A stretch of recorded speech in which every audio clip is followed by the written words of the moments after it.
घटना काही 3:30-4 वाजताच्या दरम्यानची आहे आणि 4:15 वाजता ज्यावेळी पोलिसांकडे हे रिपोर्ट झाला तर तातडीने आम्ही त्याचा शोध सुरू केला, आरोपीचा शोध सुरू केला आणि 1 ते 1.5 तासाच्या दरम्यान आम्ही हे आरोपी जे आहे त्याला ताब्यात घेतला। परंतु दुर्दैवाने तेव्हापर्यंत ते जे अत्याचार होता ते झालेला होता आणि ती हत्या झालेली होती। या प्रकरणामध्ये बीएनएस कायद्याप्रमाणे 137(2), 103, 64, 74, 140(1), 140(3), पॉक्सो कलम 468(12) तहत FIR क्रमांक 169/2026 राजगड पोलीस स्टेशन या ठिकाणी दाखल करण्यात आलेली आहे।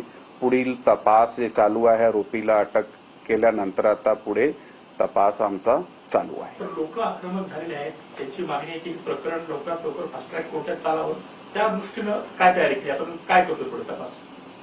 अशा घटना घडल्यानंतर साधारणतः जे एक इमोशनल जे रिएक्शन जे आहे ते पब्लिक कडून येत आहे। काल सुद्धा अशा प्रकारची एक सिच्युएशन निर्माण झाली होती, त्यामध्ये काही वेळापुरता लोक रस्त्याकडे आले होते। मग त्यांना समजून जाऊन सांगितलं गेलं आहे की आम्हीच तपास करणार आहे आणि ह्यामध्ये जे आरोपी होता त्याच्या बाबत काही कुठल्याही प्रकारची माहिती नव्हती, परंतु तांत्रिक आणि गोपनीय जे आम्ही आपले यंत्रणे वापरले तर तातडीने 1-1.5 तासामध्ये आरोपी अटक करण्यात आलेला आहे। पोलिसने ताबडतोब कारवाई केलेली आहे।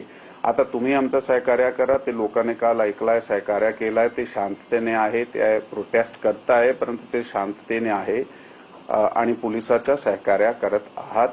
आणि आपला जे म्हणणं आहे की नक्की या केस जे आहे ते तातडीने ह्याची चार्जशीट केली गेली पाहिजे, हे आश्वासन आम्ही काल सुद्धा लोकांना दिला होता आणि हे फास्ट ट्रॅक पद्धतीने चालला पाहिजे आणि आरोपीला सक्त जे पनिशमेंट आहे ते भेटली पाहिजे, यासाठी आम्ही प्रयत्नशील आहात। त्याप्रमाणे तपास आमची विशेष टीम करत आहे।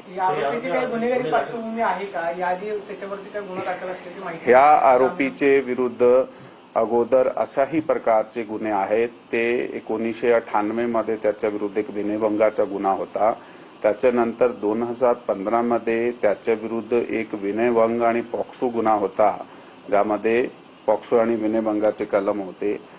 त्यातून त्याचा 2019 मध्ये केसमधून ॲक्विटल झालेला आहे आणि हा 65 वर्षाचा व्यक्ती आहे, पण त्याची प्रवृत्ती तशी आहे असं आमचे तपासामध्ये निष्पन्न झालेलं आहे।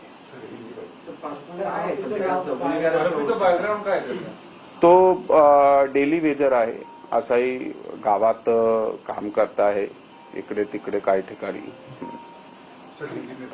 जी, थँक्यू। जय हिंद, जय महाराष्ट्र। सर, नसरापुर की क्या घटना है?